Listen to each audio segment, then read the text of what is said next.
टोकता हूँ किसी को, इनकी बारी खत्म हो गई, आपने मुझे मौका दिया, इनसे भी आग्रह है, मैंने कभी नहीं टोका। देखिए, ये एक आदिवासी महिला का लाइव टीवी पर अपमान कर रहे हैं, कह रहे हैं गीता कोड़ा पर भ्रष्टाचार के चार्जेस थे जब वो कांग्रेस में थी। क्या एक महिला नेत्री जो आदिवासी एक बेटी है अपने पैरों पे नहीं खड़ी हो सकती? क्या उसका कोई राजनीतिक वजूद नहीं हो सकता? क्यों उसके हर एक राजनीतिक वजूद को उसके पति के साथ जोड़कर देखा जाता है? गीता कोड़ा पर कोई चार्जेस नहीं है, उनके इलेक्शन एफिडेविट को देखिए, उनके खिलाफ कोई मामला दर्ज नहीं है। लेकिन ये एक आदिवासी बेटी है ना, तो ये कहते हैं कि नहीं साहब वो उनकी पत्नी है, उन पर चार्जेस है तो इन पे भी चार्जेस है। ये कौन सा लॉजिक है साहब? ये आदिवासी महिलाओं का अपमान है।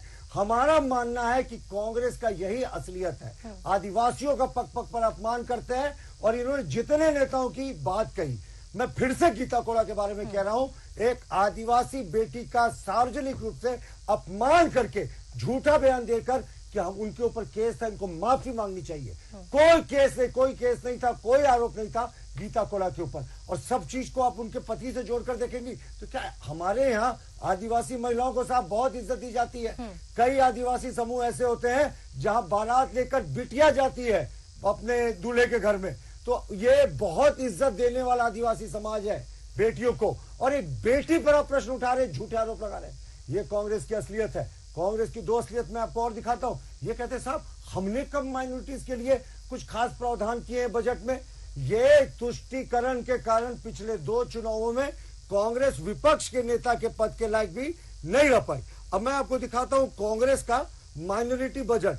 आप ये देखिए, आउटकम बजट है 2013-14 का सुष्मिता, जो इनकी सरकार थी उस समय का, उसके साफ लाइन में मैं पढ़कर आपको सुना रहा हूं that it also provides that 15% of targets and outlays under various schemes should be earmarked for the minorities।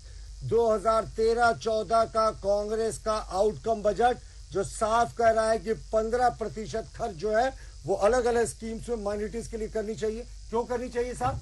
क्यों तुष्टीकरण कर रहे हैं आप? क्यों एक विशेष? और आप कहते हैं धर्म की राजनीति नहीं करते। बाबा साहब ने धर्म की राजनीति का विरोध किया था, कहा था कुछ ऐसा संवैधानिक प्रावधान नहीं होना चाहिए। मैं इनको एक चीज और दिखाता हूं, इनके प्रवक्ता ने आज एक मुद्दा और उठाया था सरना धर्म कोड का, कि साहब सरना धर्म कोड क्यों नहीं देते? प्रधानमंत्री उस समय आए नहीं थे या उस समय आकर चले गए थे, तो इन्होंने कहा था प्रधानमंत्री सरना धर्म कोड पर क्यों चुप रहे? मैं पहले भी आपके चैनल में बोल चुका हूं, 22 अगस्त 2013 का सुदर्शन भगत का पत्र कि सरना धर्म कोड कब लागू करेगी सरकार, और उसका जवाब दिया था वी किशोर चंद्र देव ने 11 फरवरी 2014 को, तत्कालीन आदिवासी कल्याण मंत्री यूपीए सरकार के। उन्होंने कहा था कि इतने सारे धर्म हैं, अलग अलग आदिवासी रीति रिवाज मानते हैं। सरना का दिया था, मुंडालो का दिया था, हो का दिया था, गोंड का दिया था।